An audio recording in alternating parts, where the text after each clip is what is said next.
Assalamualaikum warahmatullahi wabarakatuh. Kembali lagi di channel Neka Neka Coy. Sesuka hati memberi segala informasi. Sahabat Neka Neka Coy semuanya. Ya. Nah, hari ini nanti kita akan menjumpai seseorang yang dia punya pengalaman di pendidikan informal. Kita nanti akan menggali informasi-informasi apa saja yang kita bisa dapatkan dari beliau ya. Oke, tonton sampai habis pokoknya.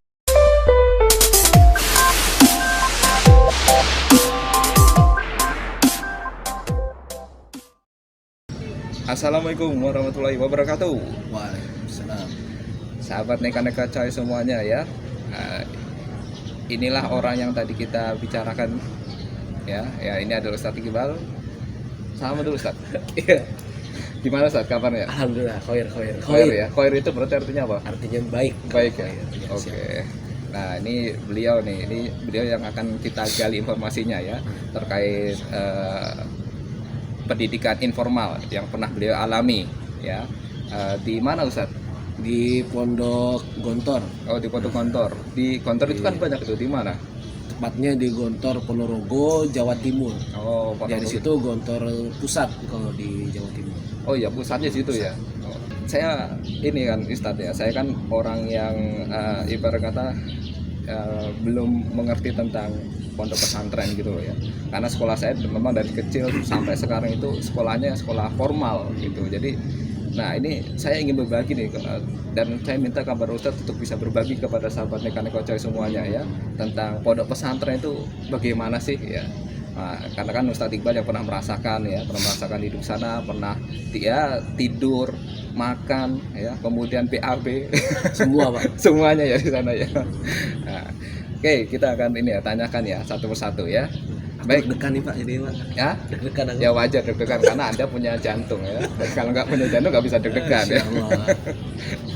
Baik, Ustadz, tadi kan Ustadz bilang ponpesnya di Jawa Timur ya, di Pondok Gontor ya. Pondok Gontor Jawa Timur. Nah, Ustadz Iqbal itu di Pondok Pesantren Gontor Jawa Timur itu sejak kapan? Ya, jadi masuk Gontor itu sejak tahun 2006. Jadi lulus SD itu dia langsung masuk pondok. Jadi dia masih kecil-kecil tuh. Oh, Langsung gitu. masuk pondok 2006. Itu kepikiran karena dari guru madrasah saya. Oh, saran dari Guru madrasah terus cerita ternyata beliau alumni Gontor juga, tapi Gontor Putri. Oh gitu. Ya, namanya Bu Fitri. Ini kalau Bu Fitri ngelihat nanti Waduh, Assalamualaikum. Kenal. Iya, tapi nggak tahu Pak. Kayaknya udah nggak kenal sih kayaknya. Oh, gitu. Nah itu kebetulan guru saya di madrasah di Atakwa. Oh gitu. Sekarang deket Stadion Benteng. Nah jadi dapat info Gontor dari beliau. Itu tahun berapa berarti? Tahun 2005-an. 2005. Sebelum saya lulus SD. Sebelum lulus SD, tapi berarti lulus SD itu tahun 2006 ya? 2006 awal. 2006 awal. Itu udah langsung cari informasi tentang Gontor. Karena kan dulu nggak ada internet kan ya. Kita cari informasi ya udah ke orang-orang yang pernah alumni di sana. Alamatnya di mana? Nggak tahu apa-apa tuh, kan nggak ada HP kayak sekarang gitu kan ya, nggak ada HP. Ya udah kita langsung berangkat. Oh, semua kan. Langsung berangkat ke Ponorogo aja udah intinya. Itu nggak kepikiran Ustadz kan dulu kan masih kecil ya. Katanya masih imut-imut ya. Sekarang masih imut. Alhamdulillah masih imut.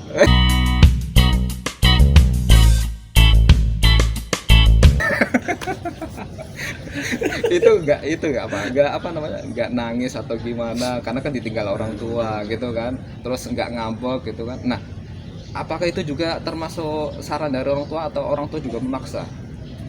Sebenarnya sih masuk pondok kemauan saya sendiri Pak. Kemauan sendiri. Saya sendiri, alhamdulillah kemauan sendiri. Tapi walaupun kemauan sendiri tetap aja, walaupun di pondok itu kita pas sudah pisah dari orang tua, nangis juga Pak. Nangis juga. Tapi nangisnya kita sembunyi-sembunyi. Ya nangisnya di kamar mandi. Di kamar mandi nangis. Jadi pas ketika air nyala tuh ya, keran nyala kan kenceng kan ya. Oh itu tekniknya Nah, ya udah kita guyur tuh sambil nangis Pak. Oh jadi mandi sambil berenang air mata gitu ya. Masya Allah. Wah. Tapi kadang-kadang kalau udah kelamaan digedor-gedor Pak pintunya. Oh gitu. Iya. Berarti mandi sampean itu bisa sampai lebih dari setengah jam dong kalau kayak gitu. Dikirain ngapain biasanya gitu. habis pertama Jadi biasanya kalau orang tua pulang hari ini, ya hari ini, nah sore itu bisa langsung nangis di Oh kamar gitu. mandi. Tapi kalau besok-besoknya udah enggak. Tapi itu mah hanya berlangsung sementara ya. Sementara aja. Sementara Paling aja. sebulan, kalau baru masuk sebulan. Iya, Pak. Sebulan, Pak. Sebulan. Aduh. Tapi kalau maksudnya seminggu pertama itu paling nangis, terus seminggu keduanya paling kayak cuman sedih doang. Oh gitu.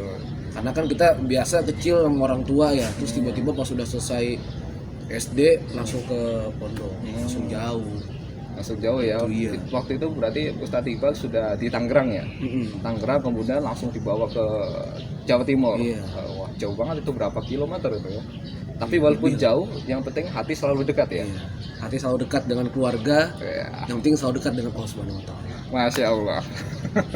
Tetap. Nah, terus tadi udah kejawab ya. Berarti kok mengapa kok memilih ke Pondok Pesantren Gontor tadi ya? Karena saran dari guru madrasah ya. Oke, Ustadz. Tadi kan juga ini ya, ke pondokmu itu juga kemauan dari orang tua ya. Dan juga kata Pak Iqbal jadi juga kemauan dari diri sendiri ya. Nah, kira-kira ngapa kok orang tua itu masukkan ke sana dan tujuannya apa gitu loh. Orang tuanya Pak Iqbal itu kok memasukkan ke pondok pesantren, kenapa, tujuannya apa? Atau Pak Iqbal mungkin juga ada tujuan mengapa kok harus sekolah di pondok pesantren gitu. Mungkin kalau bicara tujuan gitu ya. Kalau dulu kita seumuran segitu nggak ngerti tuh tujuan hidup, tujuan yang akan datang 10 tahun yang akan datang kita nggak tahu mau ngapain tuh gitu kan. Tapi kita masuk aja. Tapi ketika mungkin orang tua saya kan ya mungkin ya mohon maaf ya belum ngerti tentang agama, apalagi bukan lulusan pondok juga kan, lulusan pondok, tapi dia mungkin alhamdulillah kakek saya yang seorang ustadz. Oh gitu. Jadi mungkin pengen ya orang tua tuh ada dari cucunya satu orang minimal masuk pondok gitu. Ya. Jadi saya biar bisa meneruskan kakeknya. Terus tujuan pribadi? Kalau pribadi akhirnya pas saya ketemu itu ternyata kita makin bingung juga kan ya ketika masuk kelas 1, 2, 3, 4, 5 kita lulus pondok mau jadi apa ya. Alhamdulillah semenjak kita masuk kan terus dibimbing sama kiai sama ustadz gitu ya. Jadi kita mulai tahu tuh sebenarnya tujuan kita hidup itu buat apa gitu. Padahal sebenarnya sih kita jadi manusia yang bermanfaat buat orang lain. Tapi saya selalu ingat juga perkataan kiai saya, alumni Gontor yang hebat itu adalah orang yang ikhlas mengajar di surau-surau kecil dan di pelosok negeri, Pak. Oh gitu. Bukan jadi DPR tuh orang besarnya. Iya, terus juga akhirnya pas saat itu saya belum paham tuh maksudnya gimana ya. Ternyata mungkin sekarang saya sudah paham gitu. Karena memang di pelosok itu memang harus butuh pendidikan yang sangat kuat juga. Ya. Iya, benar, Pak. Jadi bisa dikatakan waktu di berjalan ke pondok itu belum punya tujuan atau arah gitu ya. Jadi tujuan itu bisa kita simpulkan terbentuk dengan proses gitu. Iya. Terbentuk dengan proses dan terbentuk selama pengalaman ke sana gitu ya. Ya memang sih wajar lah ya, kita masih kecil lulus SD tiba-tiba langsung dihadapkan dengan situasi tersebut kan pasti ada rasa debar-debarnya, kemudian ada rasa panik ya karena jauh dari orang tua ya. Tapi intinya itu tadi ya, tujuan terbentuk saat sudah ke sana ya, saat sudah ke sana dan mendapatkan pengajaran, pendidikan apalagi dari kiai dan ulama gitu kan. Kan kita tujuannya paling cuma belajar gitu aja, Pak. Iya, udah gitu doang, belajar mondok, santri udah gitu doang. Tujuannya ya tadi antum bilang apa namanya terbentuk ketika di sana, diproses ketika di pondok. Ya. Dan saya rasa itu lebih matang kali ya pembentukan tujuan atau arah hidup di pondok pesantren itu ya. Iya, karena kan kita kalau di pondok pesantren itu kan selalu intens bertemu dengan kiai ya atau ustadz kita ya kayak gitu ya. Jadi sebetulnya bagus juga ya pondok pesantren itu ya. Jadi enaknya pondok tuh kita kalau mau mencari solusi tinggal ketemu ustadznya deket dan juga di daerah lingkungan pondok. Beda kalau sekolah-sekolah luar kan kita gurunya ada yang tinggal contohnya di Mauk gitu ya, di Kota Bumi gitu kan. Nah, kita rumahnya di sini. Jadi kita mau nyari solusi susah ya. Iya, Jarak tadi ya. Memang bisa dengan video call tapi beda dengan ketemu langsung seperti ini gitu. Iya. Jadi ibarat kata bisa langsung hati ke hati. Nice. Okay? Heart to heart ya. Iya. H2H. Nah, gitu ya guys. Jadi itulah nikmatnya kalau kita belajar di pondok pesantren ya. Tapi satu lagi yang penting, ketika kita masuk pesantren itu sudah benar-benar diniatin banget gitu. Maksudnya diniatin banget. Diniat dengan sungguh-sungguh. Gimana? Jadi kayak misalkan kan ada orang santri itu dia di pertengahan di kelas 3. Biasanya dia nggak kuat dengan cobaan di pondok, dengan disiplin, aturan, akhirnya dia kelas 3 keluar. Jadi nggak sampai lulus. Gitu. Berarti di sini juga harus dikuatkan mentalnya juga, hatinya semua dikuatin, Pak. Iya, betul. Tapi yang penting kalau hatinya udah, kalau orang Jawa bilang itu tetap, Pak. Tetap itu kalau udah lurus niatnya untuk ikhlas karena Allah, insya Allah pasti akan diberi jalan kemudahan untuk semuanya ya. Oke. Nah, Ustaz, ini nih terkait sistem pengajaran atau pendidikan saat ini nih, ya. Apalagi di tengah pandemi seperti ini, gitu kan. Sekolah-sekolah semuanya diliburkan, ya kan, siswa-siswa belajar dari rumah, gitu kan. Nah, sebetulnya Ustadz Iqbal memandang situasi seperti ini sebetulnya bisa nggak bisa jadi solusi buat bahwasanya orang kalau pengen ke pondok pesantren itu bisa jadi solusi di tengah pandemi?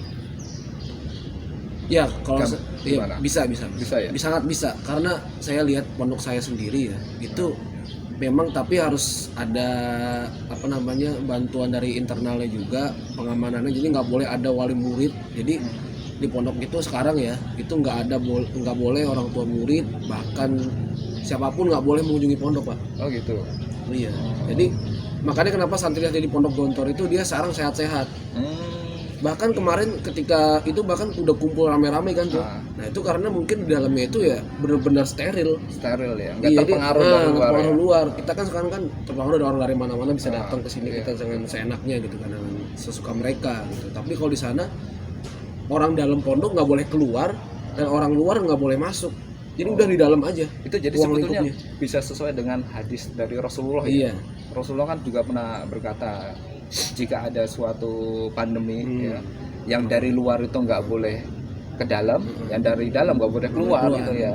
Nah jadi sebetulnya ada solusi ya di masa pandemi kayak gini, pendidikan sebetulnya bisa berjalan lancar gitu ya. Dan juga mungkin kalau di pondok pesantren itu yang perlu diperhatikan adalah karena kalau sebelum pandemi kan mungkin masih biasa-biasa aja gitu kan, bisa keluar masuk. Nah sekarang mungkin sedikit diperketat demi keselamatan bersama gitu ya. Jadi harus ada penguatan antara siswanya dan juga orang tuanya mungkin ya yang akan berkunjung itu ya. Jadi perlu dikuatkan gitu ya. Bahkan kalau tahun ini tuh orang tua murid nggak bisa mengunjungi udah setahun, Pak. Udah setahun? Setahun, bayangin, nggak pernah mengunjungi anaknya.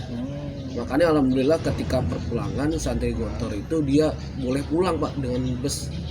Jadi nggak takut karena memang dia penanganan di pondoknya memang udah benar-benar ketat, udah maksimal, udah sangat maksimal dan ketat ya. Kalau sekarang kan ada di pondok-pondok yang lain kan kadang kita ngelihat nggak boleh pulang kan santrinya kan, ya mungkin dengan alasan yang berbeda lah. Itu sih sangat bisa. Jadi sebetulnya bisa jadi solusi ya, asalkan benar-benar pengawasannya ketat ya, ketat dan tidak seperti yang biasanya lah ya gitu ya. Tapi buat yang mau masuk pondok nih, kita kan bukan promosi pondok saya gitu kan, Pak ya. Jadi kayak sebenarnya cari pondok itu kalau kata kiai saya itu pondok itu yang mana dia itu sistemnya atau sifat pondoknya itu dia anti penjajahan, Pak. Gimana maksudnya itu? Jadi kan yang namanya pondok dulu itu dibuat pondok itu untuk menetralisir atau mencegah dari penjajahan, Pak. Jadi pondok Gontor itu ketika zaman PKI itu diserang, Pak. Oh gitu. Oh iya, Jawa Timur kan bukannya dulu pernah jadi sarangnya PKI. Iya benar, Madiun. Madiun ya. Nah itu menjarah ke Gontor, akhirnya diserang tuh. Bahkan sampai kiai juga pun ditahan. Dan kalau saya baca dari literatur yang ada juga sebetulnya tidak hanya satu pondok pesantren, ada beberapa juga yang diserang sama mereka gitu ya. Makanya kita kalau mau cari pondok itu yang anti penjajahan, Pak. Kalau ada pondok yang dia setuju dengan penjajahan apapun, penjajahan dari segi pendidikannya dijajah, ekonominya. Nah kalau misalkan kita setuju dengan hal-hal itu berarti ya mungkin itu pondoknya yang perlu dihindari. Apalagi sekarang kan juga saya lihat pondok itu kan dia ingin merdeka secara ekonomi ya. Makanya kadang ada pondok pesantren itu yang dia mengajarkan anak didiknya itu untuk bertani gitu kan, beternak. Jadi itu sebetulnya pendidikan luar biasa ya. Dan itu real untuk nanti kita menghadapi kehidupannya sesungguhnya. Harus mandiri gitu, Pak. Iya, harus mandiri ya kan. Kan ada kan itu yang pondok di mana itu saya pernah lihat, di anak didiknya diajari cara bertani, Nah, sekarang kan kita beda ya. Sekolah-sekolah mana ada ngajar kayak gitu. Nggak ada kan.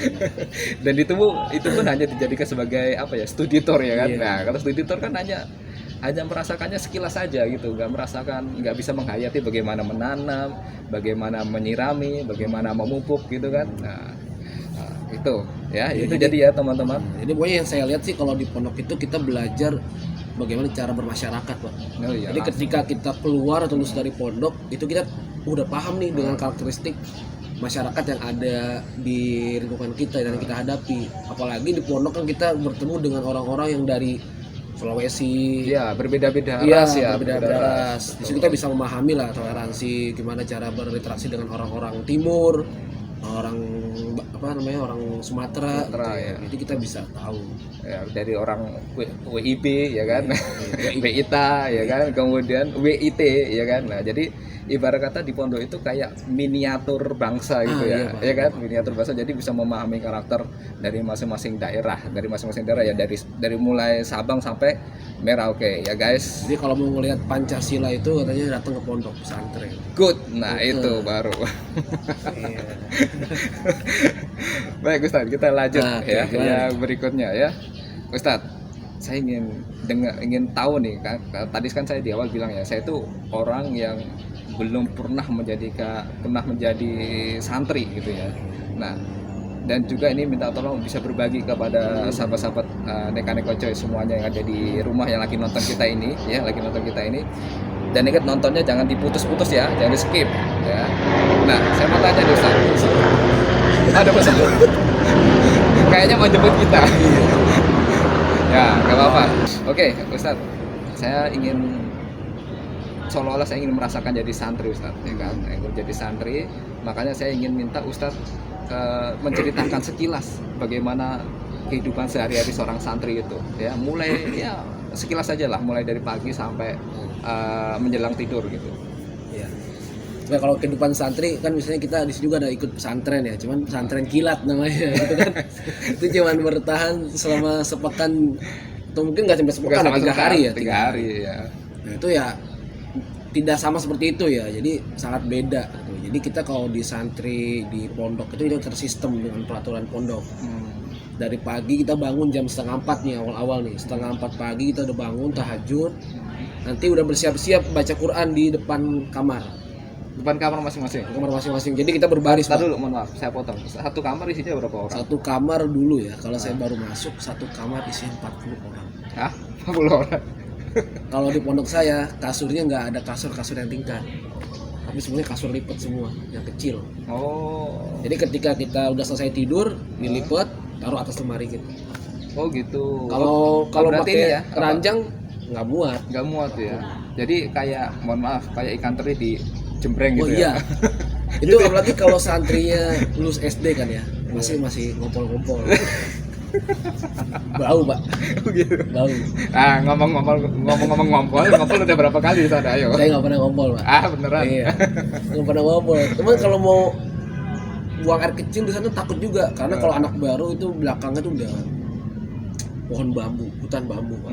Jadi kita ngeri juga kan mau ke kamar mandi kadang takut. Nah, itulah mungkin penyebab kenapa santri kadang suka ngompol begitu, Pak. Oh gitu. Takut, Pak, ke kamar mandi gitu. Tapi justru dari situ bisa dikuatkan mental Iya. untuk beraninya Iya, ya, sebetulnya benar. dididik gitu loh Betul. ya. Kalau nggak, kita ini Ustaz, setahu saya manusia itu kalau nggak dipaksa nggak bakal bisa, nggak bakal punya keberanian gitu loh ya. Nah, terus lanjut tadi Ustaz, habis bangun Ya, tidur, bangun sholat setengah empat tuh kita bangun ya, baca Quran menunggu waktu sholat subuh. tahajud. Nah, kita jam 4 udah selesai subuh, itu kita ada pembacaan mufrodat, liqoil mufrodat. Mufrodat tuh kayak kosakata dalam bahasa Arab. Kalau bahasa Inggrisnya vocabulary gitu. Vocabulary. Nah, Kosakata itu ya. kosakata bahasa Arab. Jadi kalau ingin bisa bahasa Arab sebenarnya sih kita perbanyak kosakata aja. Oh, Jadi biar tahu apa yang kita ucapin. Nah, itu sampai jam 5. jam 5. Jadi jam 5 sudah terang banget, Pak. Oh. Makanya kalau sholat subuh di sana jam 5, nah itu udah kayak sholat duha berarti. Gitu ya. Iya, soalnya udah ada matahari nih kayak gini, udah ada matahari. Nah, setelah itu udah kita bebas, siap-siap masuk sekolah jam 7. Nah, sebelum itu kita mandi, ada yang olahraga sampai jam 6 batasnya. Jam 6 pagi itu olahraga selesai. Jam 5 sampai jam 6 itu bebas ya. Bebas. Ya. Kalau kita tidur lagi, cuman tidur lagi nggak boleh. Kalau tidur lagi siap-siap Anda Apa tuh? disiram. Siram. Siram Pak. Siram air panas. Siram air ember malah. Oh, atau ember. kira siram air panas Air ya. Kucing mau nanti berantem ya. Mendidih Pak. Iya. Oke, terus habis itu Nah udah gitu pas selesai dari situ kita mandi jam 6 ya, selesai olahraga kita makan. Makannya kita di dapur umum. Kalau di dapur umum, dapur keluarga itu biasanya dapur khusus. Jadi dia nggak perlu antri. Jadi dia nggak merasakan antri, Pak. Oke. Untuk yang masalah makan itu bareng-bareng. Kayak tentara itu kan biasanya bareng-bareng tuh. Bareng-bareng atau sendiri-sendiri? Bareng-bareng. Oh, bareng-bareng. Jadi ya? misalkan ada satu tempat di sini buat kelas anak baru, yang sampingnya buat kelas 5 dan 6. Jadi karena kan kita santri kan 4.000-an ya. Jadi kalau misalkan satu tempat doang nggak keburu waktunya. Oh iya, tadi kan sampean bilang ada anak baru, ada anak senior. Nah, ini ngomong-ngomong kalau di pondok pesantren itu juga ada ibarat kata pembulian nggak terhadap anak-anak yang junior itu? Nah, kalau pembulian sih nggak ada. Nggak ada ya. Karena kenapa anak baru itu dia pasti dipisah. Dipisah ya. Dan dia tidak boleh ngobrol sama anak lama, saya senior lah. Itu ada peraturannya? Iya. Kenapa?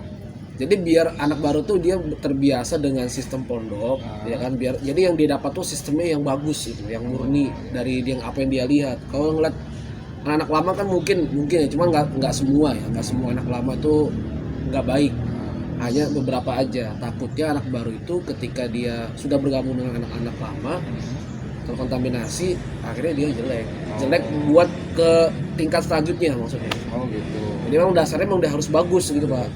Jadi ketika dia anak lama dia nggak bakal seperti itu. Itu kenapa? Nah, dan kalau bisa ketahuan dia ngobrol dengan anak lama, itu ada namanya mahkamah. Itu ada berarti ada petugasnya ya? Ada petugasnya yang ngawasi kayak gitu. Itu ada? jasus Pak, mata-mata Pak. Oh. Jasus artinya mata-mata. Namanya apa tadi? Jasus. Iya. Jasa Ya, apa jasus itu? Mata-mata. Oh, mata-mata. Oh, ada. Ada Pak. Iya. Berarti kalau ada yang ketahuan dia ngobrol sama yang lama, tanda kutip yang lama, nah terus terpengaruh, nah itu nanti bisa dilaporkan sama tim lapor jasus. ke pengurusnya. Terus jadi setelah maghrib dihukum. Oh gitu. Ya. Setelah maghrib dihukum itu juga jadi nggak cuma ngobrol dengan anak lama, tapi dengan kalau makan berdiri kita ngeliat nih makan berdiri nih, tulis namanya. Itu tugasnya jasus salah satunya ya. Iya. Nah Gitu. nanti kalau dia kan kena mata-mata itu kan, nah nanti dia masuk mata-mata dihukum dan di hari keesokannya dia orang yang kena itu jadi mata-mata juga. Oh gitu. Iya. Guys, Hati-hati kalian. Ternyata unik ya guys di pondok pesantren itu ya, untuk kebaikan ya. Untuk kebaikan bersama dan terulang lagi. Nggak terulang lagi kejadian-kejadian atau kesalahan-kesalahan ya. Tapi itu bagus ya. Dan kita benar-benar merasakan ternyata diawasi gitu ya, nggak serta-merta kita bebas begitu aja gitu ya. Benar. Tapi sebetulnya hal kayak gitu yang penting kita tuh dari hatinya dulu ya Ustaz ya. Kalau hati itu merasa diawasi Allah, sebetulnya hal-hal kayak gitu nggak perlu terjadi ya, kayak gitu ya. Sebenarnya kalau mau nyaman kita atur aja, ikuti disiplin aja sih. Yang penting jangan melanggar syariat. Betul melanggar syariat. Makan. Oh ya, lanjutin dulu. Lagi makan. Nah, habis makan tuh bisa kita mandi kan. Kan kita makan pakai bawa piring tuh dari asrama ya. Pas setelah selesai dari makan, biasanya kalau anak-anak cowok dia lebih pentingin makan dulu Pak. Daripada mandi. Kalau pondok putri biasanya dia mandi dulu baru makan. Ini berarti sesuai dengan tabiat cowok dan cewek ya. Jadi kalau cewek itu yang penting penampilan dulu ya kan. Ya kalau cowok yang penting kenyang dulu. Iya, kenyang dulu ya. Isi dulu ya kan. Baru mandi belakangan. Lanjut. Mandinya juga kita kan bingung ya. Kita masa makan bawa gayung, kan nggak bawa sabun. Jadi kita santri yang di tempat saya nggak pernah bawa sabun, nggak pernah bawa gayung, sampo pun nggak bawa. Jadi setelah makan kita langsung ke kamar mandi menggunakan gayungnya, itu piring itu sendiri. Kacau ya Allah. Iya. Dengan itu, dengan gayungnya itu piring gitu kan. Sabunnya gimana sabunnya? Sabunnya kita minta ke samping minjem. Aki sabun. Samping sabun, dikasih sabun, pinjemin. Sabun batang lagi bukan cair ya. Bayangin itu udah dari bekas siapa, kena badan gitu kan.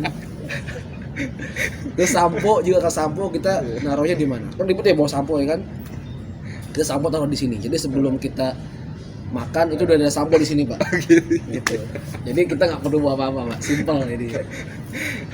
Guys, ya nanti yang mau ke pondok pesantren ya, ini bukan tips ya, ini hanya sekedar pengalaman beliau ya. Iya. Tapi kalau sampean-sampean semuanya itu punya modal ya buat beli sabun, beli sampo, ya udah pakai punya sendiri aja ya. Kalau perlu ada gayung ya gayung yang beneran gitu ya. Ini hanya keisengannya beliau ya. Tapi emang ya rata-rata emang cowok-cowok itu pengennya yang serba efisien. Iya. Ya. Simple Nggak gitu mau ya. ribet. Nggak mau ribet ya. Kadang aneh juga ya.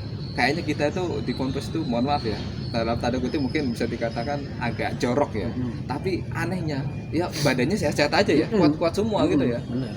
Kuat-kuat semua, dan ini mengingatkan saya pada satu hal, Ustaz. Saya pernah baca buku dari bukunya Hiromisinya ya, bahwasanya memang yang namanya manusia itu sebetulnya seperti sebuah ekosistem. Sebetulnya bakteri yang ada di dalam tubuh kita atau yang menempel di tubuh kita itu sebetulnya kita juga memerlukan gitu loh, dan itu sebagai bisa jadi sebagai antibodi kita sebetulnya ya. Nanti sahabat-sahabat silakan baca tentang buku karangan Hiromisinya ya, yaitu tentang keterlibatan bakteri di dalam tubuh kita ya. Ternyata itu ada manfaatnya ya. Silakan nanti baca dan cari sendiri referensinya, oke? Oke. Tadi pokoknya habis selesai mandi jam 6 udah kembali ke asrama, siap-siap masuk kelas, Pak. Lari, Pak. Masuk kelas. Jadi mau ke asrama kita lari, dari asrama mau ke kelas itu lari. Gitu. Nah, singkat ceritanya jam 7 kita masuk. Nah, itu belajar sampai jam 12 siang. Sampai zuhur. Zuhur ya. Oh ya, tidurnya?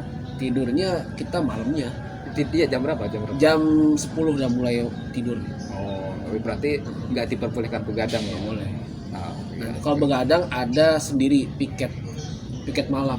Oh, khusus yang piket aja. Iya, itu dia yang menjaga sudut-sudut pondok. Namanya apa itu petugas apa? Harisul Lail. Harisul Lail. Harisul itu penjaga, Lail malam. Oh, gitu, penjaga malam. Iya. Jadi bukan babi ngepet, penjaga malam gitu ya. Bukan juga